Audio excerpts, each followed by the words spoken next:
আচ্ছা বন্ধুরা, তো ভালোভাবে খেয়াল করো কি লেখা আছে এখানে, যে তোমার 5 সেন্টিমিটার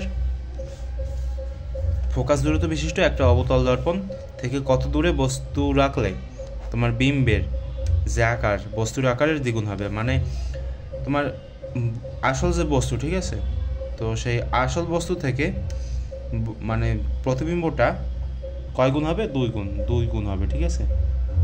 মানে কোথায় রাখলে 2 গুণ হবে, ঠিক আছে, সেটা আর কি চেয়েছে। তো দেখো আমরা এখান থেকে কি কি পাই দেখো তো। এখানে তোমার কি দেওয়া আছে খেয়াল করে দেখো কি কি দেওয়া আছে, আর ভালোভাবে যদি কোশ্চেনটা আগে থাকতো তোমাদের খাতায় তুমি উঠিয়ে রাখো। তো এখানে ফোকাস দূরত্ব দেওয়া আছে না, ফোকাস দূরত্ব সেটা তুমি এখানে লিখবা যে ফোকাস দূরত্ব এইসব হাবি হিসেবে লিখে এফ সমান সমান কি দিবা বলো তো? 5 সেন্টিমিটার।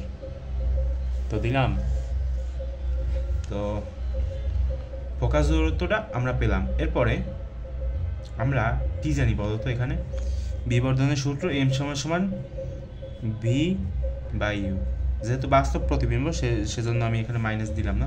তো এরপরে কি লিখতে পারি এখানে? তো বিবর্ধনের কথা বলা হয়েছে মানে 2 গুণ আর কি, তাই আমরা এখানে এম এর বদলে 2 লিখতে পারি ভি বাই ইউ, ঠিক আছে। এখন আমরা এখান থেকে বলতে পারি কি যে ভি সমান সমান হচ্ছে তোমার 2u, এটা আছে তোমার বাস্তবের ক্ষেত্রে, ঠিক আছে, বাস্তব কারণ এখানে কোনো মাইনাস ব্যবহার হয় নাই সেহেতু। আর ভি সমান সমান হচ্ছে তোমার -2u কখন? অবাস্তব প্রতিবিম্বের ক্ষেত্রে।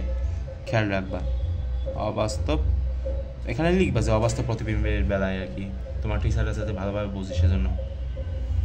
তো এরপরে বাম পাশে কী লিখবা? আমাদের মূলত কী বের করতে হবে বলো তো? আমাদের হচ্ছে ইউ বের করতে হবে, ইউ, ঠিক আছে। তো এখানে কী কী দেওয়া আছে সেটা আমরা একটু পরে দেখতেছি। তো আমরা এফ এর মান আমরা কিন্তু জানি, এফ কোথায় জানি? এই যে 5 সেন্টিমিটার। ভি এর মান জানি, এখানেও জানি, বাস্তবের ক্ষেত্রেও জানি, অবাস্তবের ক্ষেত্রেও জানি। তো প্রথমে বাস্তবের ক্ষেত্রে তোমরা ম্যাথটা করবা যে বাস্তবের ক্ষেত্রে কি বলো তো? এই সূত্রটা ব্যবহার করবো 1/ভিউ, 1/ভিউ না 1/ভি প্লাস 1/ইউ সমান সমান আছে 1/এফ। তো দেখো এখান থেকে তোমাদের কিসের মান বের করতে হবে? তোমাদের ইউ এর মানটা বের করতে হবে। তো ভি বাস্তবের ক্ষেত্রে 2u, 1/2u প্লাস 1/ইউ সমান সমান এফ এর মান দেওয়া আছে 5 সেন্টিমিটার, ঠিক আছে। আচ্ছা, ভালো কথা। লসাগু করো, কত আসে? 2u আর এখানে হবে তোমার 1, এখানে হবে তোমার 3, ঠিক আছে, সমান সমান 1/5।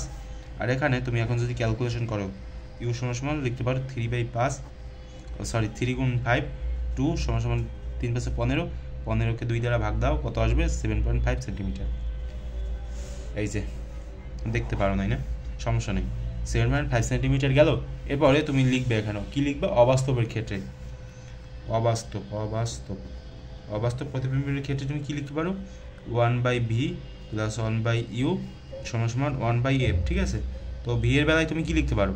এখানে -2u দিতে হবে, 1/ইউ সমান সমান এখানে আবার লিখবা 5। লসাগু করলে তোমার আসবে 2u, উপরে আসবে -1 + 2।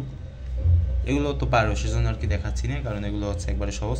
ইউ সমান সমান এগুলো যোগ বিয়োগ করলে যেটা আসবে সেটা নামিয়ে দেবা 5/2। তো এরপরে কি করা যায়? এখানে 2, 5, হ্যাঁ ঠিক আছে। তো এখানে যেটা আসবে সেটা হচ্ছে 2.5 সেন্টিমিটার। তো দেখতে পাচ্ছ এটা হচ্ছে তোমার অবাস্তবের বেলায়, আর এটা হচ্ছে তোমার বাস্তবের বেলায়। বুঝতে কি পেরেছো সবাই? তো এরকমভাবে এগুলো করার চেষ্টা করবা, খুব তাড়াতাড়ি কিন্তু শেষ করে দিলাম, ঠিক আছে, কারণ যেহেতু তোমাদের ধৈর্য খুবই কম সেজন্য আর কি। আমি যখন তোমাদের মতো এই যে 9, 10-এ পড়তাম তখন হচ্ছে আমি বন্দি পাঠশালা আছে না, বন্দি পাঠশালার প্রায় 5-6 ঘন্টার ক্লাস আমি করছি, আমার মনে পড়ে সেগুলো। মনে করো আমি সারাদিন বসে এই ক্লাসগুলো করতাম, ঠিক আছে, যখন আর কি এই যে করোনার সময় আর কি। বুঝতে কি পেরেছো? তো তোমরা একটু ধৈর্য সহকারে দেখার চেষ্টা করবা, অভ্যাস করবা, ঠিক আছে, আস্তে আস্তে। যদি একবার অভ্যাস হয়ে যায় এবং তখন কিন্তু এগুলো কি করতে পারবা, এগুলো কিন্তু ধৈর্য সহকারে এই ম্যাথগুলো করতে পারবা, তখন কিন্তু আর টেনে টেনে দেখা লাগবে না। আমি জানি যে তোমরা এগুলো টেনে টেনে দেখো, ঠিক আছে, কারণ আমি বুঝতে পারি কীভাবে, ওই যে তোমার ইউটিউবের যে অ্যানালিটিক্স আছে না, ওখানে গিয়ে আর কি এগুলো দেখা যায় খুব সহজে।